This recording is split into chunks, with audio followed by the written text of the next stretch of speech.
ಎಲ್ಲರಿಗೂ ನಮಸ್ಕಾರ ಸ್ನೇಹಿತರೆ. ರಾಜ್ಯ ಸರ್ಕಾರ ಜಾರಿಗೆ ತಂದಿರುವಂಥ 5 ಪ್ರಮುಖ ಗ್ಯಾರಂಟಿ ಯೋಜನೆಗಳು ಕಳೆದ 1.5 ವರ್ಷಗಳಿಂದಲೂ ಕೂಡ ಸರಾಗವಾಗಿ ನಡೆದುಕೊಂಡು ಬರುತ್ತಿವೆ ಎಂದು ಹೇಳಬಹುದು. ಇನ್ನು ಮಹಿಳೆಯರ ವಿಚಾರದಲ್ಲಿ ಈ ಗ್ಯಾರಂಟಿ ಯೋಜನೆಗಳಲ್ಲಿ ರಾಜ್ಯ ಸರ್ಕಾರ ಹೆಚ್ಚಿನ ಪ್ರಾತಿನಿಧ್ಯವನ್ನು ನೀಡಿದೆ ಎಂದು ಹೇಳಬಹುದು. ಅನ್ನಭಾಗ್ಯ ಯೋಜನೆಯ ಅಡಿಯಲ್ಲಿ ಬರುವಂಥ ಅಕ್ಕಿಯನ್ನು ಹೊರತುಪಡಿಸಿ ವರ್ಗಾವಣೆ ಮಾಡುವಂತಹ ಹಣಕ್ಕಾಗಿ ರೇಷನ್ ಕಾರ್ಡ್ನಲ್ಲಿ ಮಹಿಳಾ ಒಡತಿಯರು ಇರುವ ವಿಚಾರ ಇರಬಹುದು, ಅಥವಾ ಗೃಹಲಕ್ಷ್ಮಿ ಯೋಜನೆಯಡಿಯಲ್ಲಿ ಮಹಿಳೆಯರಿಗೆ ಪ್ರತಿ ತಿಂಗಳು 2,000 ರೂಪಾಯಿ ಹಣವನ್ನು ವರ್ಗಾವಣೆ ಮಾಡುವ ವಿಚಾರ ಇರಬಹುದು. ಇಲ್ಲವೇ ಶಕ್ತಿ ಯೋಜನೆಯ ಮೂಲಕ ಮಹಿಳೆಯರಿಗೆ ಉಚಿತ ಬಸ್ ಪ್ರಯಾಣವನ್ನು ನೀಡುವಂಥ ವಿಚಾರದಲ್ಲಿ ಕೂಡ ರಾಜ್ಯ ಸರ್ಕಾರ ಮಹಿಳೆಯರಿಗೆ ಸಮಾಜದಲ್ಲಿ ಸ್ವಾವಲಂಬಿ ಜೀವನ ನಡೆಸುವುದಕ್ಕಾಗಿ ಸಾಕಷ್ಟು ಅವಕಾಶಗಳನ್ನು ಮಾಡಿಕೊಡ್ತಿದೆ ಎಂದು ಹೇಳಬಹುದು. ಅದರಲ್ಲೂ ವಿಶೇಷವಾಗಿ ನಾವು ಹೇಳ್ತಾ ಇರೋದು ಗೃಹಲಕ್ಷ್ಮಿ ಯೋಜನೆಯ ಮೂಲಕ ಯಾವ ರೀತಿಯಲ್ಲಿ ರಾಜ್ಯ ಸರ್ಕಾರ ಮಹಿಳೆಯರಿಗೆ ಪ್ರತಿ ತಿಂಗಳು ಆರ್ಥಿಕ ಸ್ವಾತಂತ್ರ್ಯವನ್ನು ನೀಡುವಂತಹ ಕೆಲಸವನ್ನು ಮಾಡ್ತಿದೆ ಅನ್ನೋದನ್ನು. ಗೃಹಲಕ್ಷ್ಮಿ ಯೋಜನೆ ಮೂಲಕ ರಾಜ್ಯ ಸರ್ಕಾರ ನಿಜಕ್ಕೂ ಕೂಡ ತಾನು ನುಡಿದಂತೆ ನಡೆಯುವಂಥ ಕೆಲಸವನ್ನು ಮಾಡ್ತಾ ಇದ್ದು, ಇದರ ಬಗ್ಗೆ ಪ್ರತಿಪಕ್ಷಗಳು ಸರ್ಕಾರದ ಬಳಿ ಈ ಯೋಜನೆಗಳಿಗೆ ಹಣವನ್ನು ಪಾವತಿ ಮಾಡುವುದಕ್ಕೆ ಯಾವುದೇ ಫಂಡ್ ಇಲ್ಲ ಅಂತ ಹೇಳ್ತಾ ಇದ್ರೂ ಕೂಡ ಸರ್ಕಾರ ಈಗ ಮತ್ತೆ ಎದ್ದು ನಿಂತು ಹಣ ಇದೆ, ನಾವು ನುಡಿದಂತೆ ನಡೆಯುತ್ತೇವೆ, ಹಾಗೂ ಯಾವುದೇ ಕಾರಣಕ್ಕೂ ನಮ್ಮ ಸರ್ಕಾರ ಇರುವವರೆಗೂ ಕೂಡ ನಾವು ಗ್ಯಾರಂಟಿ ಯೋಜನೆಗಳನ್ನು ನಿಲ್ಲಿಸುವುದಿಲ್ಲ ಎನ್ನುವಂತಹ ಮಾತನ್ನು ಹೇಳಿದೆ. ಅದೇ ರೀತಿಯಲ್ಲಿ ಈಗ ಮಕ್ಕಳ ಹಾಗೂ ಮಹಿಳಾ ಕಲ್ಯಾಣ ಇಲಾಖೆಯ ಸಚಿವರಾಗಿರುವಂತಹ ಲಕ್ಷ್ಮೀ ಹೆಬ್ಬಾಳ್ಕರ್ ಅವರು ಮಹಿಳೆಯರಿಗೆ ತಲುಪಬೇಕಾಗಿರುವಂಥ 10 ಹಾಗೂ 11ನೇ ಕಂತಿನ ಹಣವನ್ನು ನಾವು ಹಂತ ಹಂತವಾಗಿ ಈಗ ಕೊಡುವುದಕ್ಕೆ ಪ್ರಾರಂಭ ಮಾಡಿದ್ದೇವೆ ಎನ್ನುವಂತಹ ಮಾಹಿತಿ ನೀಡಿದ್ದಾರೆ. 10 ಹಾಗೂ 11ನೇ ಕಂತಿನ ಹಣಕ್ಕೆ ಕಾಯ್ತಾ ಇದ್ದ ಮಹಿಳೆಯರಿಗೆ ಈಗ ಮಹಿಳಾ ಮತ್ತು ಮಕ್ಕಳ ಕಲ್ಯಾಣ ಇಲಾಖೆ ಸಚಿವರಿಂದ ಗುಡ್ ನ್ಯೂಸ್ ಸಿಕ್ಕಿದೆ ಎಂದು ಹೇಳಬಹುದು. ಇನ್ನು ಈ ಇಲಾಖೆಯ ಲಕ್ಷ್ಮೀ ಹೆಬ್ಬಾಳ್ಕರ್ ಅವರಿಗೆ ಸಂಬಂಧಪಟ್ಟಂತಹ ಇಲಾಖೆ ಆಗಿರುವುದರಿಂದಾಗಿ ಅವರೇ ಮುತುವರ್ಜಿ ವಹಿಸಿ ಹಣವನ್ನು ಮಹಿಳೆಯರಿಗೆ ತಲುಪಿಸುವುದಕ್ಕೆ ಬೇಕಾಗಿರುವಂತಹ ಎಲ್ಲ ಕ್ರಮಗಳನ್ನು ಕೈಗೊಳ್ಳುತ್ತಿದ್ದಾರೆ. ಹೀಗಾಗಿ ಯಾರಿಗೆಲ್ಲ 10 ಹಾಗೂ 11ನೇ ಕಂತಿನ ಹಣ ಇನ್ನೂ ತಲುಪಿಲ್ಲವೋ ಅವರಿಗೆ ಆದಷ್ಟು ಶೀಘ್ರದಲ್ಲಿಯೇ ಖಾತೆಗೆ ಡೈರೆಕ್ಟ್ ಬ್ಯಾಂಕ್ ಟ್ರಾನ್ಸ್ಫರ್ ಯೋಜನೆಯ ಮೂಲಕ ಹಣವನ್ನು ತಲುಪಿಸುವಂಥ ಕೆಲಸವನ್ನು ರಾಜ್ಯ ಸರ್ಕಾರ ಮಾಡುತ್ತದೆ ಅನ್ನುವುದರಲ್ಲಿ ಯಾವುದೇ ಅನುಮಾನವಿಲ್ಲ.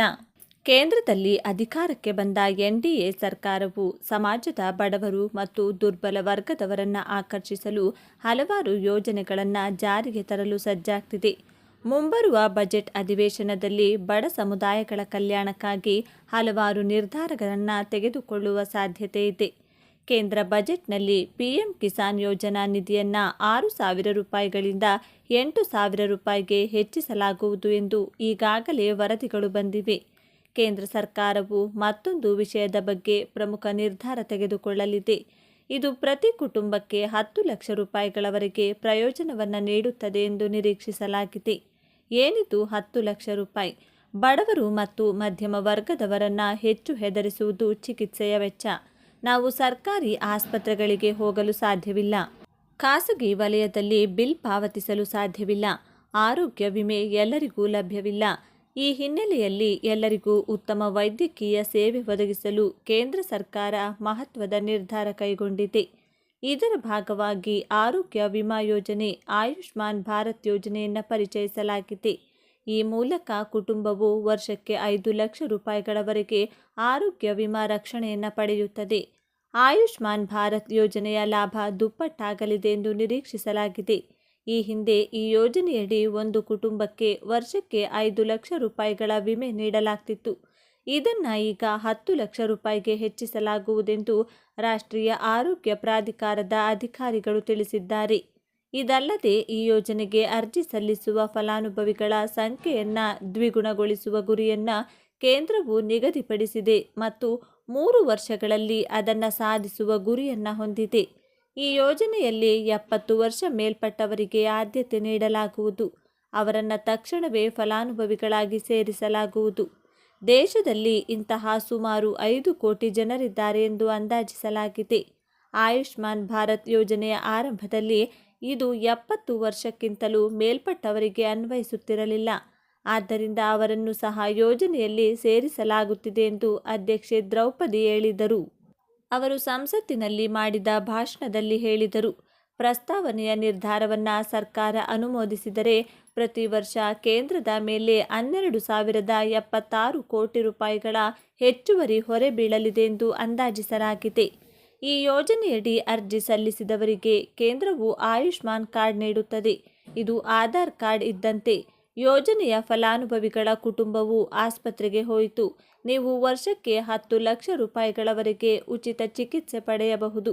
2021ರಲ್ಲಿ ನೀತಿ ಆಯೋಗದ ವರದಿಯು ಮಧ್ಯಮ ವರ್ಗದ 30%ಕ್ಕೂ ಹೆಚ್ಚು ಜನರು ಆರೋಗ್ಯ ವಿಮೆಯಿಂದ ವಂಚಿತರಾಗಿದ್ದಾರೆ ಎಂದು ಹೇಳಿತ್ತು. ಆಯುಷ್ಮಾನ್ ಭಾರತ್ ಅನ್ನು ವಿಸ್ತರಿಸಬೇಕು, ಇದರಿಂದ ಅವೆಲ್ಲವನ್ನ ಒಳಗೊಳ್ಳಬೇಕು ಎಂದು ಅದು ಸೂಚಿಸಿತು. ಅದಕ್ಕಾಗಿಯೇ ಕೇಂದ್ರವು ಪ್ರಯೋಜನವನ್ನು ದ್ವಿಗುಣಗೊಳಿಸಲು ಯೋಜಿಸುತ್ತಿದೆ ಮತ್ತು ಈ ಬಗ್ಗೆ ಬಜೆಟ್ನಲ್ಲಿ ಪ್ರಮುಖ ಘೋಷಣೆ ಮಾಡುವ ನಿರೀಕ್ಷೆ ಇದೆ. ರೈತರು ದೇಶದ ಬೆನ್ನೆಲುಬು ಎಂಬುದಾಗಿ ಹೇಳಲಾಗುತ್ತದೆ ಹಾಗೂ ಆ ಬೆನ್ನೆಲುಬಿಗೆ ಆಗಾಗ್ಗೆ ಆರ್ಥಿಕ ಸಂಕಷ್ಟ ಕಂಡುಬರುತ್ತದೆ. ಅದಕ್ಕಾಗಿ ಸರ್ಕಾರ ಸಾಲ ಮನ್ನಾ ಎನ್ನುವಂತಹ ಮದ್ದನ್ನು ಕೂಡ ನೀಡುತ್ತದೆ ಅನ್ನೋದನ್ನು ನಾವೆಲ್ಲರೂ ತಿಳಿದುಕೊಂಡಿದ್ದೇವೆ. ಅದೇ ರೀತಿಯಲ್ಲಿ ಈಗ ನಾವು ಮಾತನಾಡಲು ಹೊರಟಿರುವುದು ಸರ್ಕಾರ ಘೋಷಿಸಿರುವಂಥ 35,000 ಕೋಟಿ ರೂಪಾಯಿಗಳ ಸಾಲ ಮನ್ನಾ ಯೋಜನೆ ಬಗ್ಗೆ. ಹೌದು, ನಾವು ಹೇಳ್ತಾ ಇರೋದು ತೆಲಂಗಾಣ ಸರ್ಕಾರದ ಬಗ್ಗೆ. ಪಡೆದುಕೊಂಡಿರುವಂಥ ಶಾರ್ಟ್ ಟರ್ಮ್ ಅಗ್ರಿಕಲ್ಚರ್ ಲೋನ್ ಮೇಲೆ ತೆಲಂಗಾಣ ರಾಜ್ಯ ಸರ್ಕಾರವು 2 ಲಕ್ಷ ರೂಪಾಯಿಗಳವರೆಗೂ ಕೂಡ ಸಾಲ ಮನ್ನಾ ಮಾಡುವುದಕ್ಕೆ ನಿರ್ಧಾರ ಮಾಡಿದೆ. 2018ರ ಡಿಸೆಂಬರ್ 12ರಿಂದ 2023ರ ಡಿಸೆಂಬರ್ 9ರವರೆಗೆ ಪಡೆದುಕೊಂಡಿರುವಂಥ ಲೋನ್ನ ಸಾಲ ಮನ್ನಾ ಪ್ರಕ್ರಿಯೆಯನ್ನು ಮಾಡೋದಕ್ಕೆ ಸರ್ಕಾರ ನಿರ್ಧರಿಸಿದ್ದು. ಇದು 31,000ದಿಂದ 35,000 ಕೋಟಿ ರೂಪಾಯಿಗಳ ಬಜೆಟ್ ಆಗಿರುತ್ತದೆ ಅನ್ನೋದನ್ನು ಕೂಡ ಅಂದಾಜು ಮಾಡಲಾಗಿದೆ. ಇನ್ನು ಪ್ರತ್ಯೇಕವಾಗಿ ಹಾಗೂ ನಿರ್ದಿಷ್ಟವಾಗಿ ಇದೇ ಸಮಯದಲ್ಲಿ ತೆಗೆದುಕೊಂಡಿರುವಂಥ ಲೋನ್ಗಳ ಮೇಲೆ ಸಾಲ ಮನ್ನಾ ಯೋಜನೆಯ ಲಾಭವನ್ನು ಪಡೆದುಕೊಳ್ಳುವಂಥ ಅವಕಾಶವನ್ನು ನೀಡಲಾಗಿದ್ದು, ಒಂದು ಕುಟುಂಬದಿಂದ ಕೇವಲ ಒಬ್ಬ ವ್ಯಕ್ತಿಗೆ ಮಾತ್ರ ಈ ಲಾಭವನ್ನು ಪಡೆದುಕೊಳ್ಳುವಂತಹ ಅವಕಾಶವನ್ನು ಸರ್ಕಾರ ಮಾಡಿಕೊಟ್ಟಿದೆ.